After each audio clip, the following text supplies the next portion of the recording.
back to another episode of the Catholic Buzz Podcast. Thanks for joining us today as we continue on chatting all things Catholic.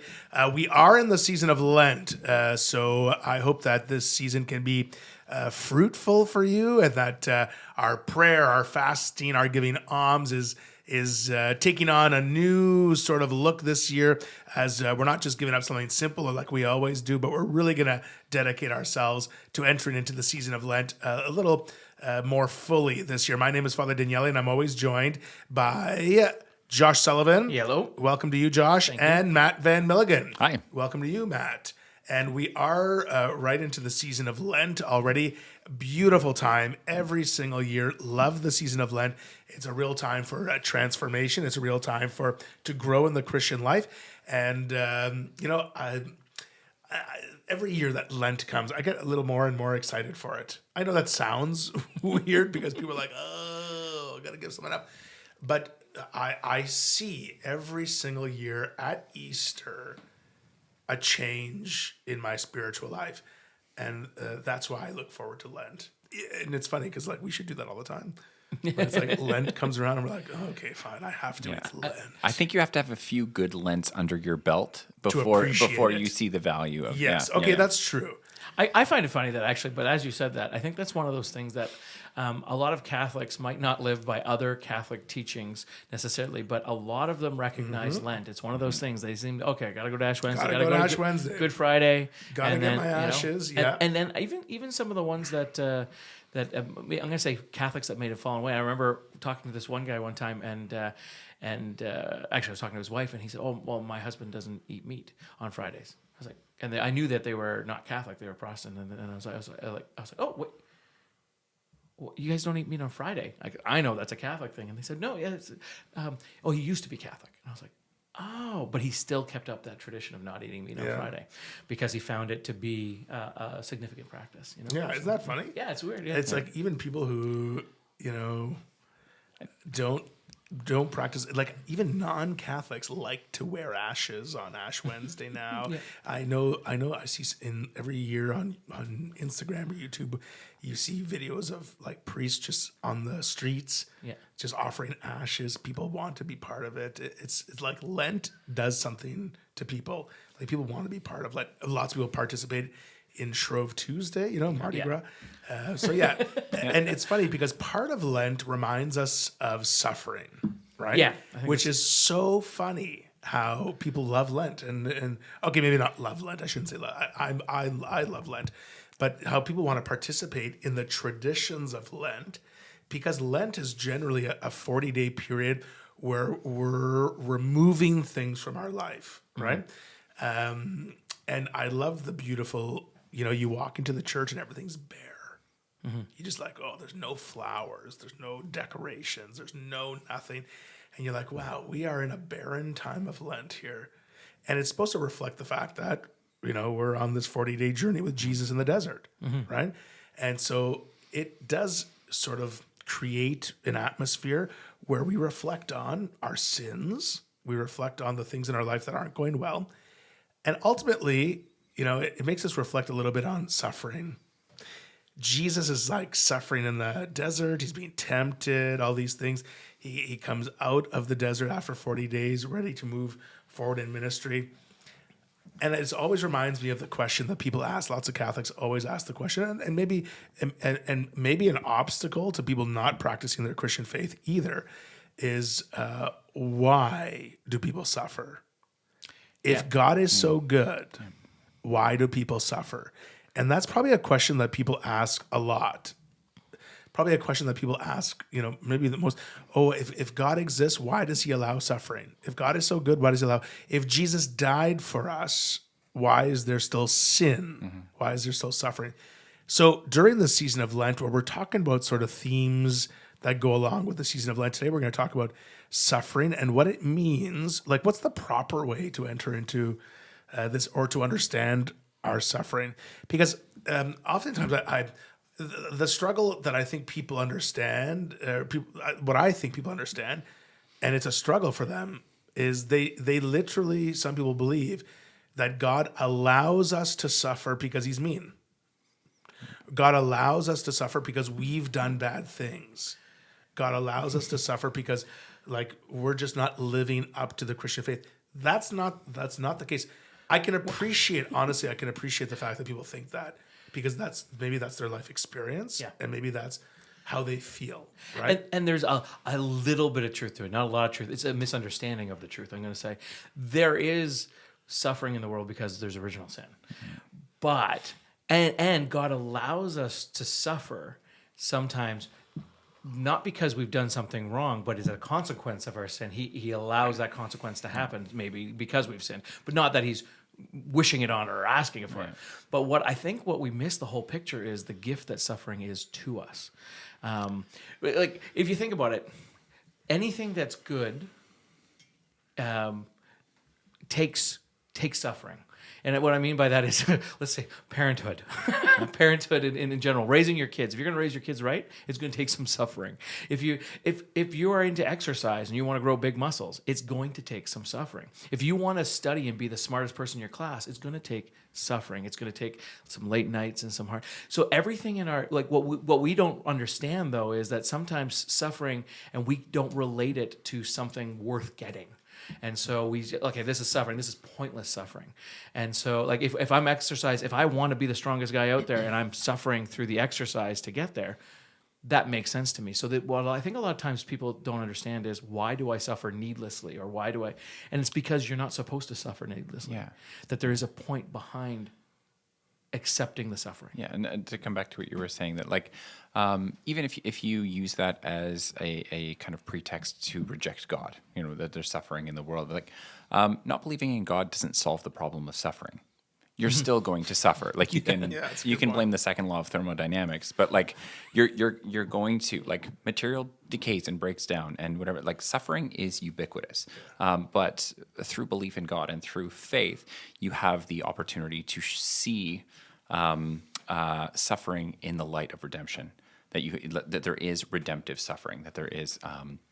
And we can go through a bunch of different aspects of how suffering is redemptive. But like for you, there's like if you want to exercise, like exercise is uncomfortable. Yeah, It's not, but like that's how you grow. And the Bible uses the analogy of pruning. Like if you want a plant to grow, you prune it properly. If you want something to flourish, like if you are a gardener or if you're a farmer or something, like you plow a field if you want it to be fruitful. And our context right now is the season of Lent, that it's like, okay, that through suffering, you are actively transforming both your physical and spiritual life into something better, into something that is, more kind of authentically, who you should be in view of God. Yeah, and I think it's really important, just so people don't misunderstand. We are not, Christians are not people who are just like, well, suffering is good. It makes you stronger. Like that's not. We're not masochists. Yeah, exactly. Yeah. We don't suffer just out of pleasure or whatever it might be. And we don't try and, sometimes people just say, well, you're just trying to justify your suffering.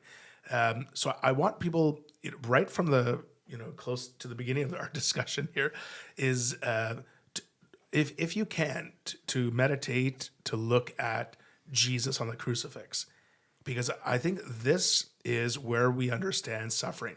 We see Christ on the cross, we see him dead on the cross, and most people should have a crucifix in their room, in their house, wherever, in their office, maybe wherever they should, wherever a crucifix should be to remind us of the crucifixion. But the crucifixion is what Jesus did for us. And if you've ever seen the movie The Passion of the Christ, we know the suffering was visualized for us in that movie. So the suffering that Jesus went through on the way to the cross, not to mention being nailed to the cross and dying. But the cross, the crucifix for us, should be the sign that suffering is not the end-all, be-all. Yeah. And that's why it's important to reflect on the crucifix. It's not the end of the story. That Jesus, after that image of him dying on the cross, and as an aside, I hope you have a real crucifix with Jesus dead on the cross and not a resurrected Jesus on your cross, because those just drive me nuts. But that was just an aside. After Jesus died on the cross, he rose from the dead. Yeah. He gives us new life, this miraculous divine event happened here on earth where Jesus rose from the dead and gave each and every single one of us a new redemptive purpose. And that's why it's good to reflect on the crucifix, because it's not the end of the story. If you are enduring some sort of suffering in your life, like meditate on the crucifix. It's not the end of your story. It's not, and it's not even who you are right now. Jesus has redeemed us, and Jesus is bringing us to somewhere new. He always makes things new. And that's why, as Christians, we're not just trying to make people feel better in their suffering. You know, when you go visit someone in the hospital and you say nice words, whereas like, no, we believe it. We believe that suffering is leading to somewhere redemptive. And I want people to understand that it's not just nice words. It's a reality. Romans 8:17. We are suffering with him in order that we also may be glorified with him. Amen. And so that's the idea, right? Is going through it. Now, okay, so that you said that. I can see it now, and people, you know, when they suffer a little bit, let's say, again, we'll use the exercising. You suffer a little bit, but then you get the bigger muscles. You know what I mean? So then you've got that not immediate, but you've got that... You got the gain after you the got pain. the gain, right? Yeah, we get the pain out. Yeah, the gain after the pain. So then, what about now? People, this is where it's ultimately my questioning would be going, is when we bring it to, okay, what about MAID? Now we're trying to alleviate people from suffering because there is no end to their suffering. They're going to be suffering for the rest of their life. How would we look at where is the glorified there? You know what I mean? Well, in this certain circumstance, when we're talking about taking someone's life, it's always wrong. And that's not what this episode is about. So No. let me just say that it's always wrong under any circumstance to take someone's life, whether a doctor does it or a family member encourages it. Everyone who's involved in MAID is complicit in the act, and it's an evil that has jeopardized your soul and the soul of the person who dies as a result of MAID. It is a spiritual evil that everyone should avoid at every cost. That being said, in a situation where someone is suffering to the point where they think that the only solution is to end their life, then we are not really open to the work of God in our life. Yeah. And you know, I truly believe that God heals in every situation. And that's at the end of someone's life. You know, when you call a priest to administer the sacrament of the sick or the last rites, and which you cannot receive if you've requested MAID. Also, as an aside, sacrament of the sick is not to be administered to you if you've chosen MAID. I believe that God heals in every circumstance. Sometimes God heals us here on this earth. Mm-hmm. Sometimes he heals us and we're restored to health and we continue our life here on earth. And sometimes the best healing God can give us is to bring us home to heaven. Mm-hmm. And that's the healing. That's the healing of us encountering Jesus Christ face to face and entering our eternal home. We're depriving ourselves of either of those healings when we've decided that we're in charge. Both of those healings we've said, impossible to. If we've said, no, I'm killing myself because I just can't handle this. Does the church want you to sit in a hospital bed, writhing in pain and all these things? Not, yeah. Of course not. And people say that, well, it's terrible. You by every means necessary, you have to preserve a life. That's not true. Jesus Christ on the cross, can we not unite our suffering to his and see and ask the Lord to be present among us in that suffering? Yeah, like you said, every life has dignity, and so then we're not to take it. And so we're not taking it. To suffer through until he's declared at the end. Do we trust the Lord or not? Yeah. Do we love God or not? Do we believe in God or not? We've cut ourselves off from this, opportunity for God to heal us in our suffering. And I want to say that for a situation like MAID, because you brought that up, but also human suffering in general. In general, yeah. Like a malaise of life even. People who have a malaise of life. People who have a depression, people who have anxieties, people who have things going, physical ailments, mental ailments, emotional, whatever they are. Do we believe God or not? Do we believe in God or not? Do we, do something with our life? That's kind of what redemptive suffering is asking us, is sort of showing us that our suffering here on earth can be united to the Lord. Yeah. can be united to the Lord in many different ways. The Catechism, we got 1521, says suffering, a consequence of original sin, acquires a new meaning. It becomes a participation in the saving works of Christ. And so we can unite our suffering with Christ. And not that he needs it to save the world, or anything, but it's to help save us, I think, in part of it. For me, one of the things I learned through physical suffering, so I got nerve pain and everything else, and it's a long story, but one of the things I learned going through that for 3 years, being on disability and not being able to work and going through a lot of physical pain and suffering, was that I started realizing that there's two ways of handling suffering, and this is the way, my take on it anyways, my personal experience, is one of them is, Lord, please take away this pain. Lord, please take away this pain. Please take away the pain. And that's an okay prayer. That's a good prayer. That's a holy prayer. That's a good prayer and everything else. But one time I remember listening and talking to somebody about it, and they said, well, what if you were to change your prayer from, Lord, take this away, to, Lord, because he could heal you on the spot. That's a possibility. Or you might have this for the rest of your life. So what if you change your prayer from, Lord, heal me now, to, Lord, how am I supposed to grow through this suffering? How do I become the muscle?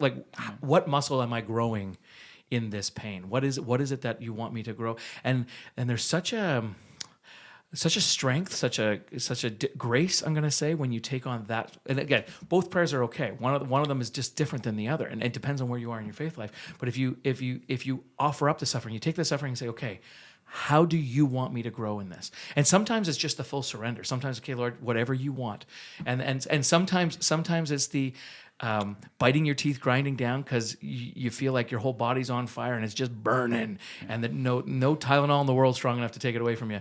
And so all you're doing is just like, okay, and then you decide, okay, you know what? I'm going to offer this up. I'm going to offer this up for Pope Francis, who's or I'm going to offer this up for whoever, somebody in your family that's hurt or sick or whatever the case may be. Like, I'm going to offer this up for somebody that's important in my life and for whatever situation you want to bring to them. Now you're becoming an intercessor in the redemptive suffering and asking God to be a part of someone else. And now it takes on a whole, when I'm just suffering for no point, my pain threshold is a lot lower than when all of a sudden I'm like, okay, you know what? This is somebody I love and who's in pain, who's in a different type of pain I'm going to offer up my pain for that person. And now it becomes a purpose, it becomes a meaning. And now I'm going to ask God to bless, like, I'm offering this back up. I'm going to take this pain, I'm going to offer it back up for that situation. And it's just a different grace altogether. One of my faves, Yeah.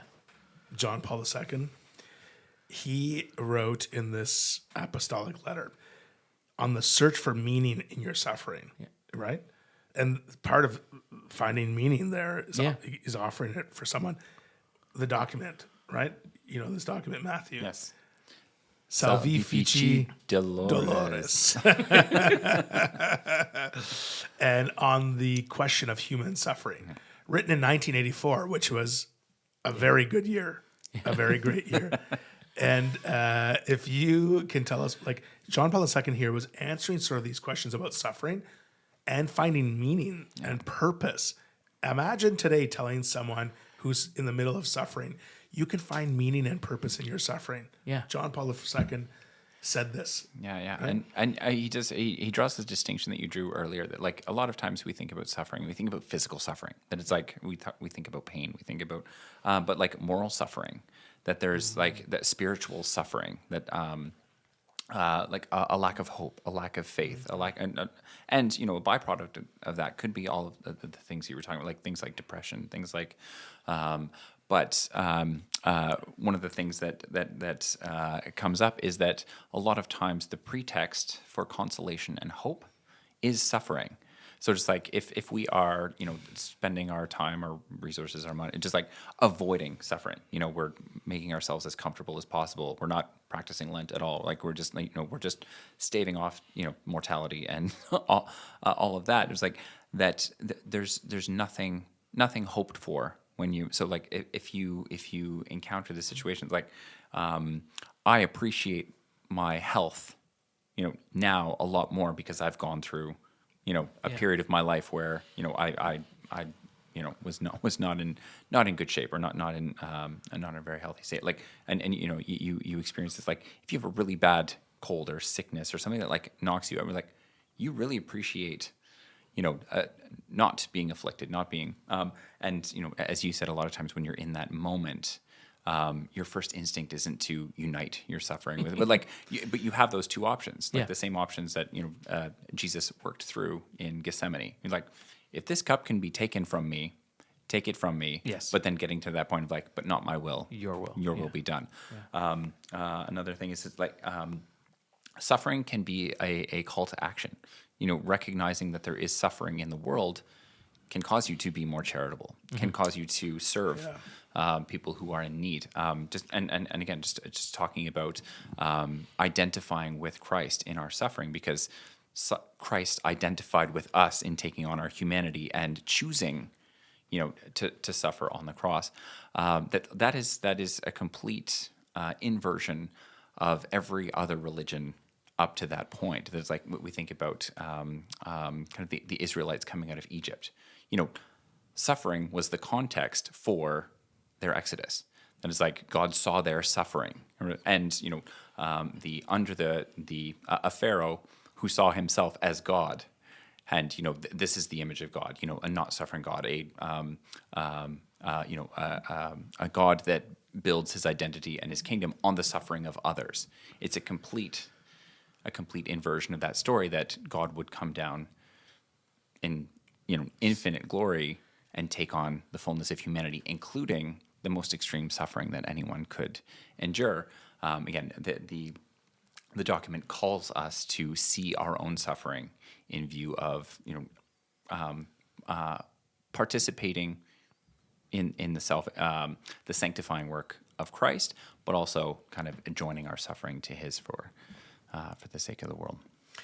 When people talk about suffering, like, can you people say, like, can you guide me in the direction of where I can find sort of hope or unite my suffering? A lot of people mention the book of Job and the suffering that Job went through, right? What can the book of Job teach us about suffering here? Because it doesn't really offer a solution to suffering, right? But what can the book of Job teach us about suffering? It's not only it doesn't, because I think with what we have to remember, and we've talked about this a couple of times now, but is that suffering, there is hope. Like that suffering's not the end.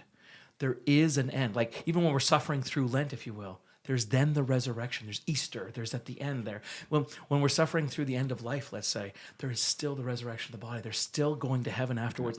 So there's always that suffering's not the end. And so if the end picture, that's what Job teaches us is he did suffer. But in order to suffer, he had to lose things. He had to lose material things. He had to learn, but he had to have relationships, his loved ones. I mean, they all died, but he had to lose all that, and he had to just keep, and he kept going. Probably some of the worst suffering that we've heard of, other than the Passion of the Christ. But in the Bible is where he loses all these other things. But then what happens at the end? The end story is the story of Job, is that he would remain faithful to God, and that he was able to take that suffering and even though everyone around him was saying, "Oh no, you must have done something wrong. Like you deserve this suffering." He's like, "No, I don't deserve it, but I'm gonna figure out. God wants to give it to me. I'm gonna take it. Like this is gonna happen." At the end, God gave him double. God gave him, God multiplied it and just get. Yeah. People ignore that Job actually is a story of hope. That it's and Job as a book of the Bible is actually kind of unique as well, because it's not situated historically in any of the, like, you don't know when it happens, kind of on the Bible timeline, so to speak. But it's the theology of Job is actually really, really good, because it starts as a conversation between God and the devil. I mean, have you considered my servant Job? And he said, the devil says he's only faithful to you because you've blessed him. Exactly. And again, what we're talking about is like, okay, if people are comfortable, they're not necessarily asking the questions. They're prompted to. And again, Job is kind of challenges that idea as well. So it's like, okay, well, he permits suffering. So like even the idea that's like, okay, well, if God is all powerful, why does God cause suffering? God doesn't cause suffering. God permits suffering. Okay, so like the theology of that is pretty sound in the beginning of Job, and then God permits that the devil harm the things around Job, that not the man himself, and Job remains faithful, and again the devil says, if like because I'm not afflicting him directly. And it's like, okay, you have permission to afflict him directly. And it's like, okay, then Job suffers incredibly, and his friends don't help the situation. And then you have Elihu, who actually, gives encapsulates kind of the theology of Job. And then you have God's voice enter, just being like, okay, well, who are you? I'm God. You're Job. Again, you don't have. This doesn't need to be a whole summary of Job, but like that you don't understand the whole picture here. Yeah. It's just like, and then you zoom out, and again, it's very difficult to zoom out when you're in it. When you're in the midst of suffering. I think about the book by C.S. Lewis, The Problem of Pain. I had a professor who said that it is the most kind of theologically accurate kind of representation of suffering that I would never recommend to anyone who is in a state of suffering. And it's like it's a really great exploration, and it's really good to build your understanding in time. But like C.S. Lewis famously said, like suffering is transformative. It makes us who we are, and he uses the analogy of of someone carving a statue out of marble. That it's like, yes, the blows of the chisel that hurt us the most are the ones that form us into the people that God's making us. Another famous quote from there is pain is God's megaphone to rouse a deaf world. That is like, and again, that's not what you want to hear in the midst of suffering, but again, as a kind of pretext for consolation, a pretext for hope, reliance on the Holy Spirit. That people don't recognize the reliance on the Holy Spirit when they're comfortable, when they're kind of coasting, when they're not kind of really recognizing that that there are a lot of you suffer to the degree that you love, like you're. I think that's great, because now that I'm thinking about it, for me too, the times that I suffered, but also were the times of my biggest miracles in my life. Do you know what I mean? Like the times that I had to rely on God the most, because I had nothing else. I hit rock bottom. I had no way of, doing this, that, or the other thing. And so those are the times that you get to the point where you can't do anything by yourself. You just have to rely on God. Yeah. And then watching the miracles come through. And so allowing, like taking the suffering on, allowing it to, like getting through the suffering, but then allowing to see when you hit the rock bottom, but when you allow God to work, you can see those from little miracles to big miracles. And like you said, you can't see it in the time now. For me, it was 10 years ago, 2015. So yeah, just about 10 years ago now, when this whole thing started for me, and it was about 3 years of really bad awfulness. And I can tell you now, 10 years later, how awesome those 3 years were for my life, for my family's life, for my wife, for my kids, and what it did for us in terms of our faith, journey, closeness of a family, and everything else. And that's another thing that I think that we forget to, when someone's in pain and suffering, we're also called to help, not just stand by like Job's friends, but like, because when someone, it transforms us as well to help. So if you see someone, I remember a close friend had a sister that was a quadriplegic and couldn't really talk, couldn't communicate, couldn't do anything. And he talks about how she was a real big gift to his entire family, and the gift that taking care of her. I mean, she was the one suffering in a way, but the family taking care of her taught them so much about just love, and it was just such an amazing experience in his life that he wishes everybody could have his older sister in their life because of what it taught him, and how much he learned to love because of it, and his family.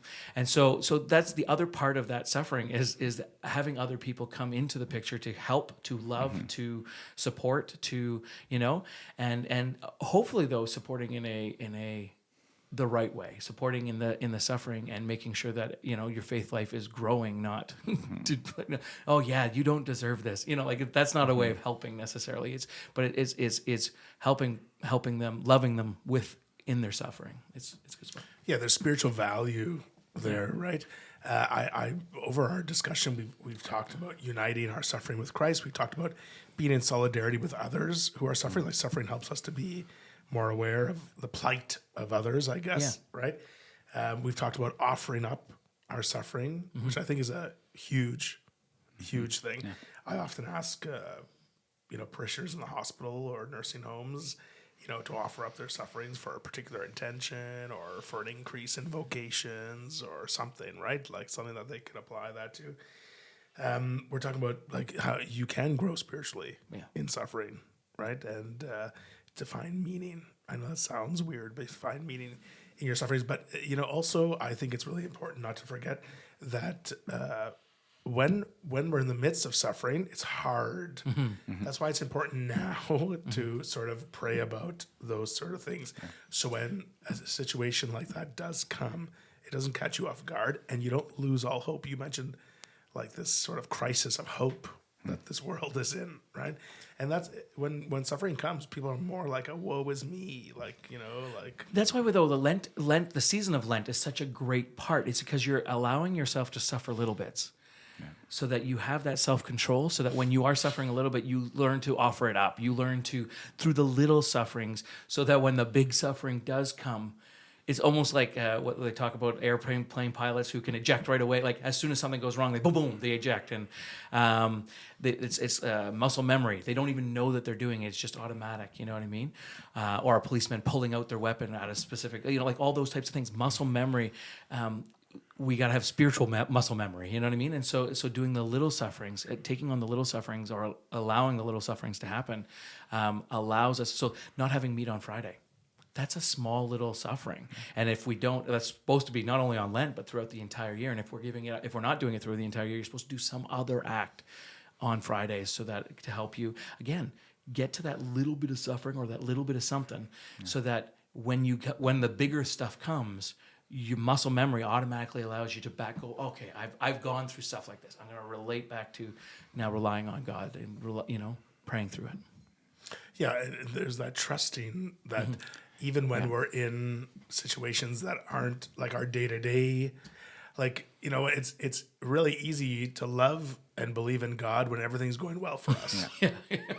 Yeah. But the second things aren't going well, it's not as easy to trust. Yeah, and when you're feeling the fullness of Good Friday, Yeah. we know that we can look forward to the resurrection, and the significance of the resurrection is that much more pronounced and amplified when contrast with the suffering of Good Friday. And we have Lent isn't 4 days; it's 40 days. Like we actually have an opportunity to embrace a degree of suffering, again, redemptive suffering, for a significant enough period of time to be habit forming, to actually kind of inform, our expectations, and just even kind of extending that beyond Lent itself. That just like if our expectation is to offer up the suffering we encounter for other people, to take on other forms of suffering as an act of service. And we right now, we have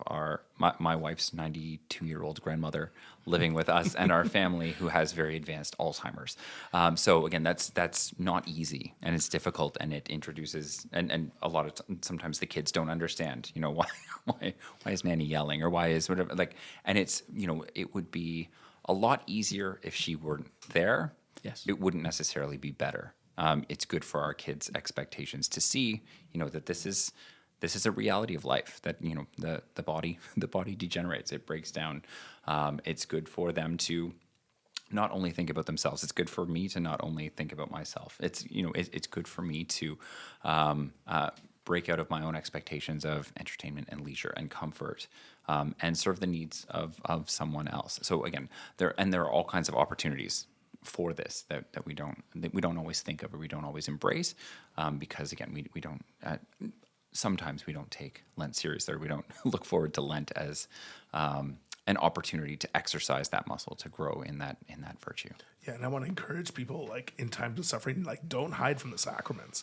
When you're suffering, head to confession, receive the Eucharist as often as you can, and the sacrament of the sick. Oh my goodness, I don't even know. Where I can try and drill that into people, how much I can drill that into people.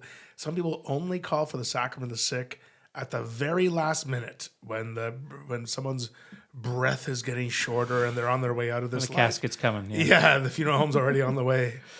That's not the time. The time is to call when we're in our midst, in our suffering, when we first have an illness, when we realize that we can't handle this on our own. We need the grace of God.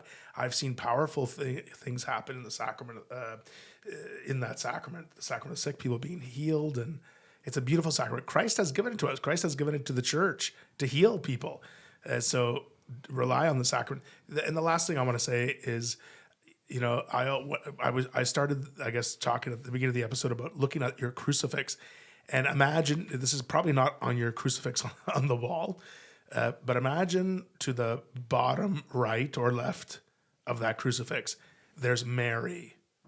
Mary is with her son in his suffering. She is right at the cross, and she's there present to Christ in his suffering.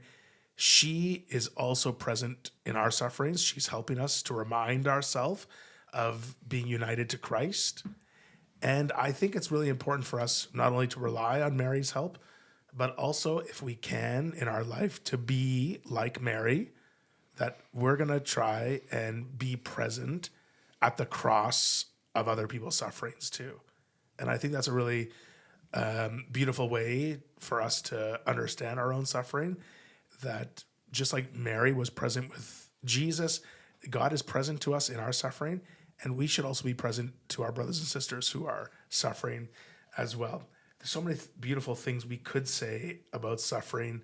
It's not just a matter of God has left us, abandoned us to this cruel suffering in this world, right? But God gives us great examples of trying to lift us up out of suffering, to try and for us to find purpose and meaning in our suffering, like John Paul II says in his document. That's all the time we have today. So if people want to comment or leave behind a little message or an anecdote, you can on our social media, our YouTube channel, or you can email us at askus@thecatholicbuzz.com. You can also like and share this episode of The Catholic Buzz with others. And we truly hope that your Lent is going well and will continue to go well. That's all the time we have. So for Josh Sullivan and Matt Van Milligan, my name is Father Daniele. We'll see you next time on The Catholic Buzz.